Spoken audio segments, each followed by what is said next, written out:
WWE fans chant Fire Death Rebel following a change to a wrestler's entrance music. Plus, WWE are ripping up Evolution plans following Liv Morgan's injury, and a top WWE star is missing SummerSlam. It's all in the Cultaholic wrestling news right now. Death Rebel? More like Death Rubbish. Got him! Death Rebel back in the news today after on NXT we saw the unveiling of Jordynne Grace's new theme song. Yeah, she's got a new theme replacing her perfectly fine TNA entrance music. Following her entrance, the fans start chanting, Fire Death Rebel! Clap, clap, clap, clap, clap. It's not actually been confirmed if Death Rebel made this. But they're getting the flack for it anyway. Of course, they probably did. They are the in-house WWE. I don't want to call them a band, but they are the in-house music people for WWE, so probably is them, but fans very much showing their disdain as they've been doing now for a couple of years. The thing is, Jordynne Grace's theme song had that iconic siren at the start that was really part of her entrance. The music itself doesn't sound massively dissimilar to what was there before, but because you've got rid of this really instantly impact grabbing, attention grabbing siren for this sort of very low it just doesn't really set you on fire like a good wrestling theme song should. It was a fine song. It's just fine. And that's the thing across all the Death Rebel stuff. I think they're really crap at making iconic ones. The ones that you walk down the street singing or pop into your head when you're having a shower or something like that. They get you pumped up that you want to listen to in the gym. They're all just all right. Yeah. They're okay. I mean, they're not all bad. I mean, this one's a banger. Sorry, I put the wrong track in. That's a piano falling down the stairs. But there are some good ones out there. I encourage you to go and find them yourselves. WWE themselves have said that come the end of Death Rebel's contract, they will not be continuing their partnership with them. So we already know that they're out the door. Yeah, that's what the report stated, isn't it? The sooner the better. One of them must be pals with Nick Khan or have some dirt on somebody in WWE, God forbid. They're just... You've had so many good ones. It makes you I didn't even like CFOS. I thought they had some decent ones and they had some bad ones. I'd give anything, let alone Jim Johnson. It's like. Yeah. See, I actually wasn't too against CFOS, however you call them, because they kind of made these songs that were sort of these 30-second loops, admittedly, like they gave us Glorious, they gave us Robert Roode's theme. Yeah, did sure. CFOS. I think Nakamura's was theirs as well. They had some really, really good ones, and they had some just all right ones, but they are 10 times. The acid test of how good a current theme music band is the Royal Rumble. It's coming. It isn't it? It's no, true. You're spot on, mate. Because you had the Rumble this year, and at least half the female talent that came out, and certainly more than half the men talent that came out, it was just like, who's that? Yeah, you wait. It's them. The name. You know what? Every time that happens, I feel like a really crap wrestling fan. Yeah. Because it's like, I should know that straight away. And quite often it's somebody that I really like comes out, but I don't know it's them until they bloody show the name on the screen. It shouldn't be that way. Such an instrumental, it's such an important part of wrestling's presentation for me since since themes were introduced. They've become a completely integral part of the show, and it takes something away, doesn't it? You gotta get them right. Liv Morgan could have the women's tag team title taken away from her. She dislocated a shoulder on Raw this past week during a match with Kairi Sane. I say this past week. It was on Monday. It's been a long couple of days. The match ended very abruptly. Morgan taken to the back, and there is some concern as to what this means for her future. Yeah, follow-up report from PW Insider stating there's a lot of sympathy within WWE for Liv Morgan, and whilst the severity of her injury is yet to be revealed, there is hope that it won't be a worst-case scenario. However, if it is worst-case scenario, it could be upwards of 16 weeks that she will be out. The fate of the WWE Women's Championships, the Tag Team Championships, is unknown at the time of writing, but it did certainly appear that WWE were looking at doing Liv Morgan and Raquel Rodriguez versus the Bellas heading into Evolution 2.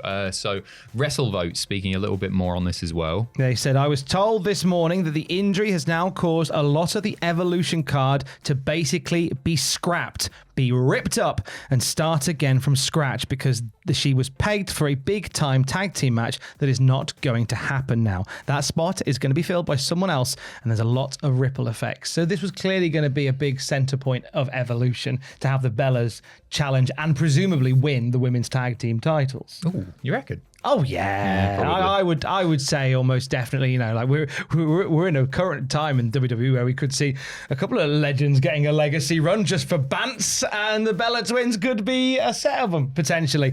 That might still happen. I feel like because the end game was always going to be the Bellas. I think anyway, in my opinion, as a scholar, I think the end game was going to be the Bellas getting that women's tag team title run. I think we'll still get there, but it might be a little bit more of a convoluted route. I don't really get this. I don't think it is convoluted. I think it's a really easy fix, actually. I think you put Roxanne in there, they have them defend the tag team titles, and then Roxanne eats the pin in that one, and then Liv's pissed off because she's lost the tag team titles, and that furthers that storyline. I don't understand all of the ripple. Go on. What if Roxanne Perez is winning Queen of the Ring? Well, yeah, maybe that's and the then that's the Roxanne, ripple effect, isn't it? I was trying to figure out the ripple effect Roxanne here. Like, how winning could this Queen of mess the up Ring. everything? Why are we ripping pages up all of a sudden? You want to make a ripple. Yeah, it's Roxanne Perez, I think, winning Queen of the Ring. It's from Spirited. It's the Apple TV Christmas movie. It's brilliant. Take your word. It's great. Ryan Reynolds is in it. He's very good. But it's yeah. So I think Roxanne Perez going to win Queen of the Ring. I don't think she is anymore. That'd be gutting. If they don't give Perez the Queen of the Ring because of this. Give it to Asuka. You see her face paint? Her face paint's something else, Thomas. I thought it was an easy fix, but maybe that messes up their Queen of the Ring plans. But it does create a ready-built storyline for Roxanne when Liv Morgan's good to go as well. And that could be a really big story as well. Finally, Judgment Day fully falls apart surrounding those two. I think that's quite a nice story for her. But now I understand the ripple effect, potentially anyway. It's a nice set. Mike Johnson of PW Insider reporting as well today that former women's champion Jazz and Hall of Famer Jazz is going to be back at the Performance Center next month. She was a guest coach back in May, and she got massive plaudits for doing that, and she's going to be back there again, just in time for the build to Evolution. I'd love to see Jazz on the Evolution card. 100%. She is one of the most underrated of all time.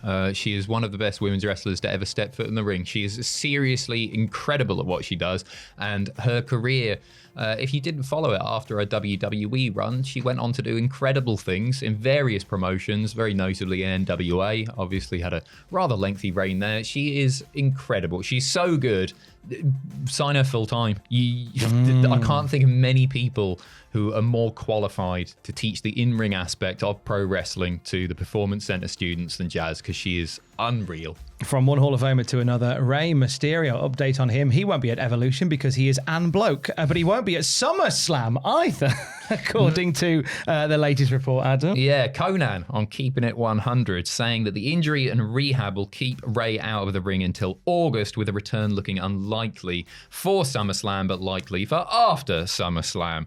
He's been out of action, of course, since WrestleMania. He was pulled from WrestleMania, busted eardrum. He was replaced by Rey Fenix, and then El Grande Americano battered Rey Fenix. Quite enjoyed it. Rey, it's always a shame when he's off TV, and unfortunately, you know, the older that he gets, the more susceptible you are to injuries. Your body starts breaking down. For him to have done it at his work rate for as long as he has is unreal. God bless stem cells. But yes. He's one of the goats, isn't he? What can you say about Rey Mysterio? It was a 1-2 combo that took him out of Mania. That busted eardrum, torn groin as well. And these injuries, unfortunately, they do sort of build up as you get on. And, you know, as you say, stem cells keeping the wolf metaphorically from the door. But there's still some unfinished business with him and El Grande Americano, something they could be presumably picking up after SummerSlam. Yeah, I imagine they'll go back to it. I don't know how long the El Grande Americano stuff was originally planned. It felt like potentially that it might end at WrestleMania, but that appeared to not be the plan all along. And so, I'm still enjoying the character. I like him. Make him the AAA Mega Champion. Go on. Yeah. And then you could even, if you wanted to, you have Rey beat him for it. Yeah. Would people be mad? No. If you want to get the existing AAA fans back on side, initially piss them off with the El Grande Americano, incredibly disrespectful to their heritage win, and then put on Rey Mysterio, arguably the greatest luchador of all time. I think that's a nice fix. And you like Rey Mysterio isn't going to be seen as a WWE guy in the same way that Vikingo is, despite the fact that Rey spent ages in WWE. You know what I mean? Yeah, it's weird, isn't it? It is. It's not a one-size-fits-all situation for everybody, but I think that might potentially be a fix. Hey, it's something that we will keep an eye on, won't it?